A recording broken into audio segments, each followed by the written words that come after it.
तो क्या वाकई 8वें वेतनमान के बाद कोई कह रहा है तनख्वाह 50,000 हो जाएगी, 70,000 हो जाएगी, 79,000 हो जाएगी? अलग अलग तरह के कैलकुलेशंस लगाए जा रहे हैं, बहुत सारी बातें कही जा रही हैं, फिटमेंट फैक्टर को लेकर भी नए नए मसले आ रहे हैं। लेकिन दरअसल एक्चुअली ये है कि इसमें अपडेट ये है कि जो अलग अलग एम्प्लॉई यूनियन हैं, सेंट्रल गवर्नमेंट के जो एम्प्लॉयज़ हैं, उन्होंने दरअसल अपने अपने सुझाव रखे हैं।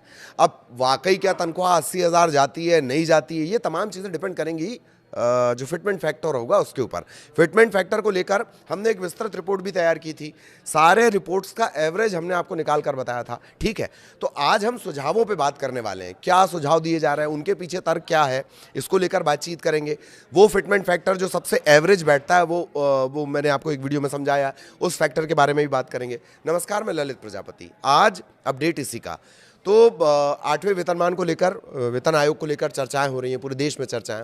इन सब के बीच कई जो एम्प्लॉई यूनियन हैं उन्होंने सुझाव भी दिए हैं। किस तरह के सुझाव हैं वो भी आपको जानने चाहिए। इसमें सैलरी है, अलाउंस है, सर्विस कंडीशन है, इनमें बड़े बदलाव की मांग की जा रही है। अब अगर ये जो डिमांड्स हैं इनको माना जाता है तो सरकारी कर्मचारियों का जो पे स्ट्रक्चर है उसमें बहुत बड़ा चेंज मुमकिन है, ठीक है। 8वें वेतन आयोग पर दिनों दिन जो तेज चर्चाएं हो रही हैं वो इसी वजह से हो रही हैं। और अब जो नया अपडेट आया है वो कर्मचारी संगठनों की डिमांड्स है, सुझाव की शक्ल में जो उन्होंने दी हैं। कई कर्मचारी संगठनों ने केंद्र सरकार को कर्मचारियों के वेतन भत्ते, सेवा शर्त, टर्म्स एंड कंडीशन, उसमें बड़े बदलाव की डिमांड की है, सुझाव दिए हैं। अगर इन प्रस्तावों को मान लिया जाए तो हाल के सालों में वेतन में सबसे बड़ा बदलाव हो सकता है, सबसे बड़ा बदलाव हो सकता है। वेतन भत्ते जो हैं उनको लेकर भी डिमांड आई है। केंद्र शासित प्रदेशों के सरकारी शिक्षकों का प्रतिनिधित्व करने वाला संगठन है, क्या है? PSNM, प्रगतिशील शिक्षक न्याय मंच। उसने वेतन भत्तों के पूरे फ्रेमवर्क में बदलाव की मांग की है। अपने मेमोरेंडम में संगठन ने लेवल 1 के कर्मचारियों के न्यूनतम मूल वेतन 50,000 से 60,000 करने की मांग की है। 7वें वेतन आयोग का जो मौजूदा वेतन था वो कितना था? 18,000 रुपए, उसे 50 से 60,000 करने की डिमांड की जा रही है। और क्या क्या प्रस्ताव आए वो भी जान लीजिए। जो ये यूनियन है जिसका हमने नाम लिया, टीचर्स यूनियन, ये 2.62 से 3.83 के बीच का फिटमेंट फैक्टर चाहती है। फिटमेंट फैक्टर फिलहाल कितना है? 7वें वेतन आयोग में कितना था? 2.57 था। इसके अलावा ये चाह रहे हैं 6 से 7% की एनुअल इंक्रीमेंट की भी डिमांड है, जो फिलहाल कितनी है? 3%। ये 3% से दोगुने से भी ज्यादा है। 6 से 7% एनुअल इंक्रीमेंट की डिमांड की जा रही है। संगठन के अनुसार ये बदलाव बढ़ती महंगाई के साथ तालमेल बिठाने के लिए बहुत ज़्यादा ज़रूरी है। इन बदलावों के चलते आय में सही मायने में बढ़ोतरी सुनिश्चित करने में मदद मिलेगी। अच्छा, जो PSNM है, जो संगठन है, वो कुछ स्ट्रक्चरल रिफॉर्म की भी सिफारिश करता है, ठीक, कि भाई थोड़ा सा स्ट्रक्चर जो है उसमें ही बदलाव होना चाहिए, मतलब एक ही ढर्रे पर नहीं चलना चाहिए। जैसे एग्जाम्पल क्या? महंगाई भत्ता जब 50% तक पहुंच जाए तो उसे मूल वेतन में मिला देना चाहिए और DA के कैलकुलेशन को उससे और ज़्यादा सटीक बनाया जाए। जैसे 58% DA था, 7वें वेतन आयोग की बात कर रहे हैं, फिर सरकार ने अभी अप्रैल में ऐलान किया वो 60% पहुंच गया। इनका कहना है कि जैसे ही 50% पहुंचे आप उसको बेसिक सैलरी में जोड़ दो, ठीक।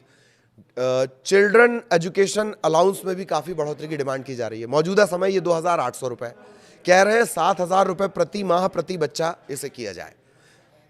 ज़्यादा भत्ते, ज़्यादा फायदे की डिमांड की जा रही है। भत्तों के मामले में शिक्षकों का जो संगठन है वो हाउस रेंट अलाउंस HRA को मौजूदा 10 और 20% से बढ़ाकर 10, 20 और 30 से बढ़ाकर 12%, 24%, 36% करने का प्रस्ताव देता है। 10, 20, 30, अब क्या बोल रहे हैं? 12, 12 दूनी 24, 12 36, ये 3 स्लैब। ट्रांसपोर्ट अलाउंस को बढ़ाकर कम से कम 9,000 रुपये करने की सिफारिश की गई है। इसमें DA से जुड़े अतिरिक्त बदलाव भी शामिल होंगे। बाकी की क्या डिमांड्स हैं? 2,000 रुपये प्रति माह का डिजिटल सपोर्ट अलाउंस मिलना चाहिए। छुट्टियों के ज़्यादा अधिकार मिलने चाहिए। रिटायरमेंट के समय जो अर्न लीव होती है EL, उसे भुनाने की जो मौजूदा सीमा है वो 300 दिन की है, उसको बढ़ाकर 400 दिन कर दिया जाए कि भाई EL हमें अभी इन कैश नहीं करनी है, हम चाह रहे हैं कि हम 400 दिनों के भीतर उसको कैश करें। अभी वो 300 दिन है। इसके अलावा पीएसएनएम ने पुरानी पेंशन योजना ओपीएस को बहाल करने की मांग की है, ग्रेच्युटी की सीमा को बढ़ाकर 50 लाख रुपए तक करने, ग्रुप इंश्योरेंस कवरेज को बेहतर बनाने और ज्यादा बार प्रमोशन देकर करियर में तेजी से आगे बढ़ने की मांग की है। हालांकि इन मांगों को देखकर लगता है, क्या आपको लगता है ऐसा? आप कमेंट में बता देना कि ये मांगे मानी जाएंगी। ठीक, वेतन में 4 गुना बढ़ोतरी की डिमांड की जा रही है। एक और जोरदार प्रस्ताव, ये किसकी तरफ से आया? एक और संगठन है, भारतीय प्रतिरक्षा मजदूर संघ, बीपीएमएस। वो कह रहा है कि मिनिमम बेसिक पे में 4 गुना बढ़ोतरी करके इसे 72,000 कर दिया जाए। पिछला संगठन क्या कह रहा था? 50 से 60,000 कर दो। ये कह रहा है कि 72,000 रुपए कर दिया जाए। 4 का फिटमेंट फैक्टर मांगा गया है। संघ ने शीर्ष स्तरीय पदों के लिए अधिकतम वेतन 10 लाख रुपए रखने का प्रस्ताव दिया है और इनके सुझाए गए वेतन ढांचे के तहत शुरुआती स्तर के वेतन में भारी बढ़ोतरी होगी। लेवल 1 का जो वेतन है वो 18 से बढ़कर 72,000 हो जाएगा। दूसरे संगठन की हम बात कर रहे हैं, 18 से बढ़कर 72 हो जाएगा। हायर लेवल पर वेतन उसी अनुपात में बढ़कर 18 पर लेवल 18 पर कितना हो जाएगा? 10 लाख रुपए तक पहुंच जाएगा। फिटमेंट फैक्टर और सालाना इंक्रीमेंट को लेकर ये क्या प्रस्ताव रख रहे हैं, क्या डिमांड्स हैं इनकी? वेतन तय करने में सबसे ज्यादा अहम भूमिका निभाता है फिटमेंट फैक्टर। इसे बढ़ाने की पुरजोर मांग की जा रही है। पीएसएनएम जो पुराना संगठन जिसकी हमने बात की थी, वो 2.57 की जगह 2.62 और 3.83 का प्रस्ताव रखता है, जबकि बीपीएमएस कह रहा है कि सीधे 4 कर दिया जाए फिटमेंट फैक्टर को। इसके जो अलावा जो है सालाना इंक्रीमेंट को मौजूदा 3% से दोगुना किया जाए और 6 से 7% इसे कर दिया जाए। संगठनों का कहना यह है कि बढ़ती महंगाई और जीवन यापन की लागत को देखते हुए आय में ये बढ़ोतरी बेहद जरूरी है। इसके अलावा जो महंगाई भत्ता है उसे 50% तक पहुंचने पर बेसिक में मर्ज कर दिया जाए। ये मांग भी दोहराई गई है, ये हमने आपको बताया है। अभी जैसे 7वें वेतन आयोग का महंगाई भत्ता चल रहा है वो 60% पहुंच गया, 58% था, 2% सरकार ने बढ़ा दी, वो कहां पहुंच गया? 60%। इनका कहना है जैसे ही 50% हो उसको सैलरी में जोड़ दो आप। इन बंपर मांगों के पीछे संगठनों का आर्थिक तर्क दे क्या रहे हैं?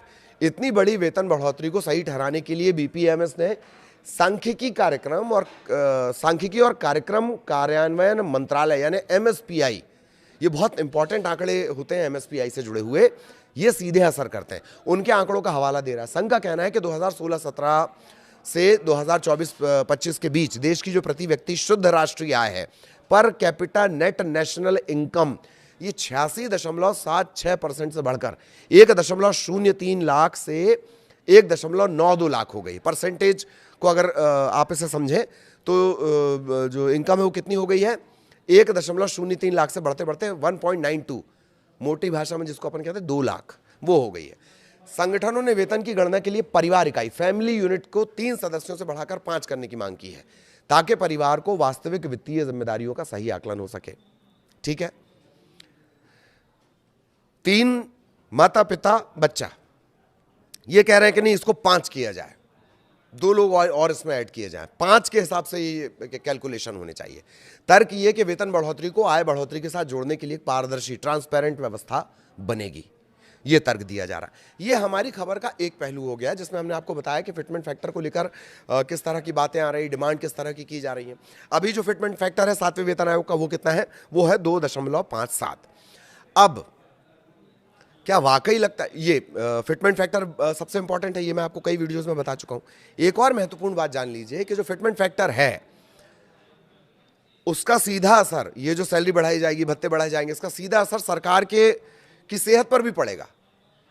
सरकार की सेहत को, आर्थिक सेहत को भी देखना बहुत जरूरी है। फिस्कल डेफिसिट पर इसका असर पड़ता है और उस असर के चलते क्या वाकई ये जो लंबा चौड़ा